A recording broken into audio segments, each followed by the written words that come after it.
itu pergi ke toko membeli baju. Baju diletak di atas tanduk. Perkenalkan, kami dan kelompok 7 akan menjelaskan teater Mandu. Kami akan menjelaskan mengenai teater Mandu. Sebelumnya perkenalkan, kami berasal dari kelompok 7 yang beranggotakan Higah Mawarni Fitri, Safa Ajani Nugroho, saya sendiri, dan Krisnova Genisya Purba. Kami akan menjelaskan mengenai teater Mandu.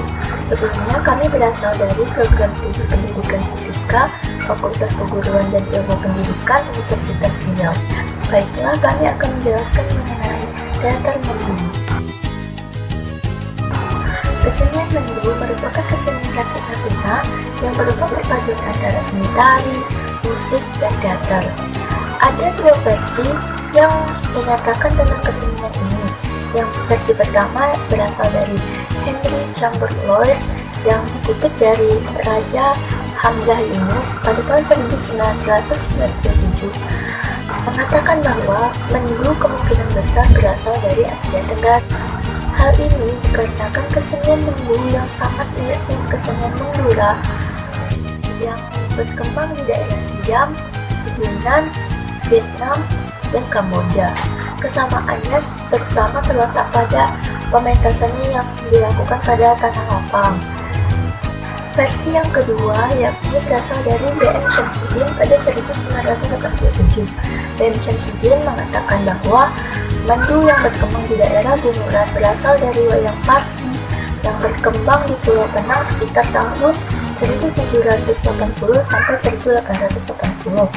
Menurutnya pula, dahulu Mandu hanya dimainkan oleh kaum laki-laki, namun memasuki tahun 70-an, dia tidak hanya milik laki-laki, namun juga dimainkan oleh perempuan. Dari kedua versi itu, versi pertama lebih beralasan, sedangkan versi yang kedua lebih merujuk ke asal-usul kesenian Makyong ketimbang kesenian Mandu. Terlepas dari asal-usul tersebut, yang jelas kesenian Mandu mulai berkembang di daerah Bunguran pada tahun 1870 sesuai apa yang dikatakan oleh B.M. Syamsuddin. Kesenian Mandu tidak jauh berbeda dari kesenian Makyong. Hal ini dikarenakan sama-sama menggabungkan unsur tari, nyanyi, dan teater dalam suatu pentas seni.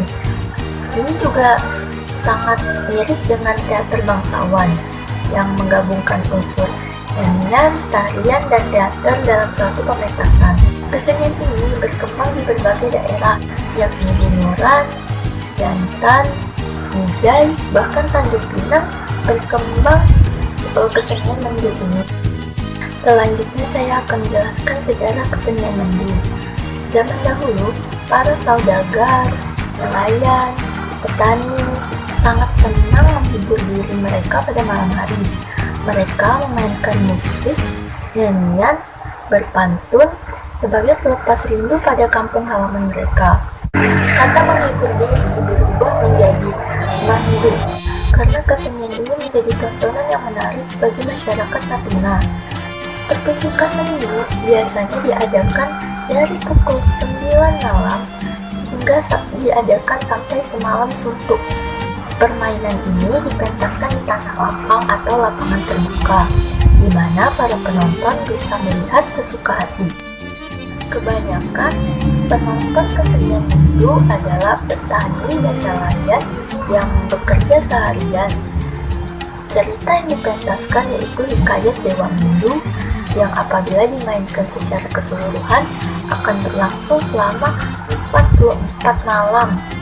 Tetapi karena keterbatasan uang dan juga panjangnya hari, maka cerita ini disingkat menjadi 3 sampai 14 malam saja.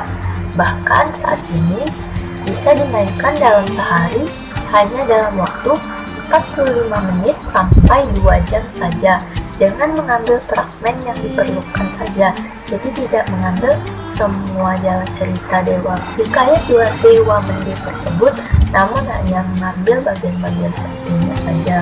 Selanjutnya akan dijelaskan oleh rekan saya, Krisnova Genisya Purba, yang akan menjelaskan. Baiklah, saya akan melanjutkan penjelasan mengenai pementasan kesenian Mandu. Pementasan kesenian Mandu memiliki ciri khas tersendiri. yaitu ceritanya dimainkan tanpa naskah, sehingga seluruh pelakonnya harus hafal dengan ceritanya. Dialog-dialognya disampaikan dengan tarian dan nyanyian yang diiringi dengan musik yang khas, yaitu gabungan dari bunyi gong, gendang, beduk, biola, dan kaleng.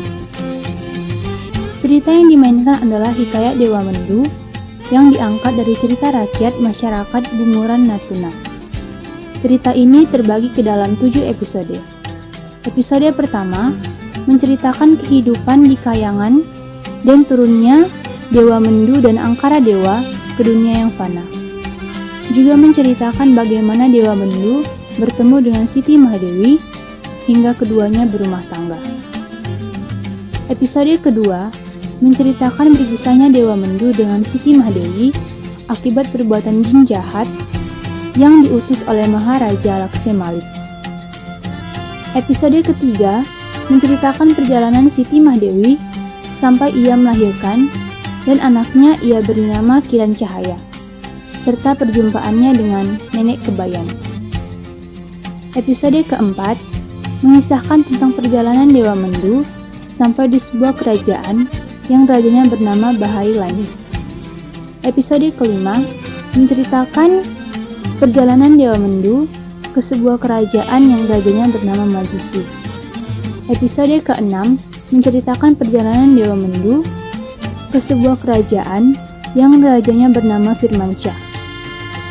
Dalam episode ini diceritakan Putri Firmansyah bertemu dengan Kiran Cahaya.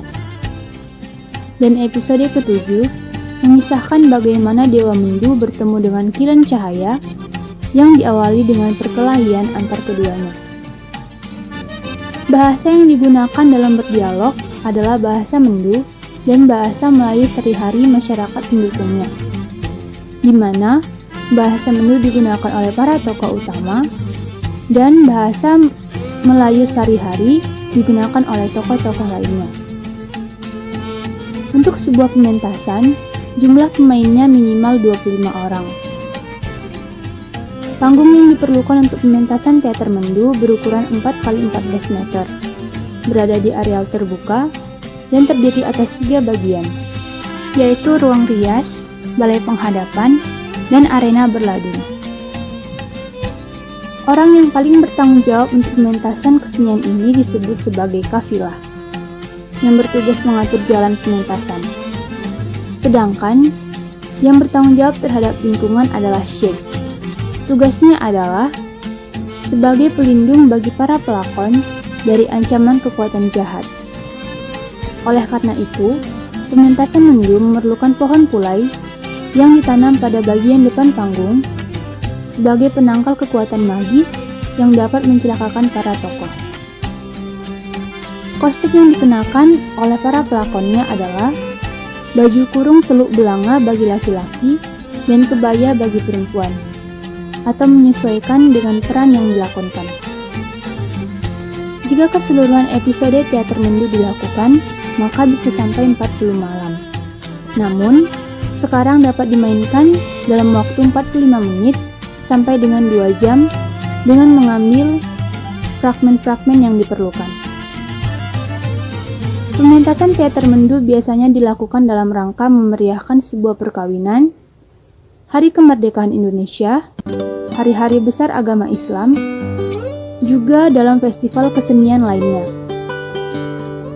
Urutan pementasan teater Mendu yaitu: pertama, pertunjukan diawali dengan peranta. Kedua, madah yang dilakukan oleh Syekh Mandu. Ketiga, berladun, yaitu seluruh pelakon menari dan bernyanyi bersama membentuk lingkaran. Keempat, para pelakon menyanyikan lagu wayat atau hikayat. Kelima, adegan pertama yang menggambarkan suasana kerajaan. Keenam, pementasan Mendu.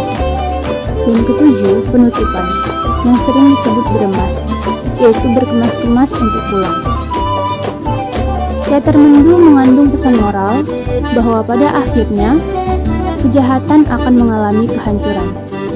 Dengan kata lain, kejahatan akan kalah dengan kebaikan.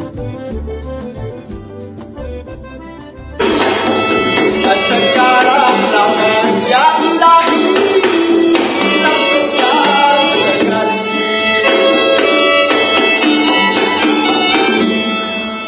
Sampai benar taman bunga. Petik apa nak petik? Mana ni bang ni kelap-kelap macam ni?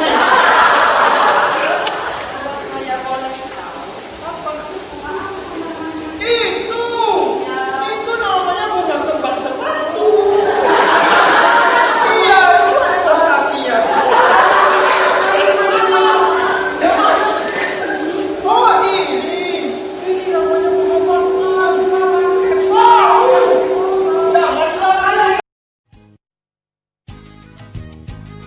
Assalamualaikum warahmatullahi wabarakatuh. Saya Jamawani Putri akan melanjutkan penjelasan dari teman saya Krisnova. Permainan teater Mendu.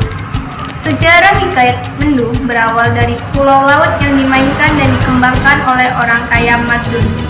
Karena kedudukan orang kaya Madun sangat kuat di pulau laut saat itu, maka permainan ini sangat cepat berkembang ke seluruh pesisir pantai. Permainan Mendu memakan waktu 7 malam. Maka dari itu dibuatlah panggung sederhana dari atap daun sagu, dan batasan kiri dan kanan dibuat dari daun kelapa, bunga daun gading, dan daun pinang. Semuanya dihias di sekitar tempat bermain. Anyaman ketupat digantung pada setiap tempat, terutama tempat duduk Dewa Mendu.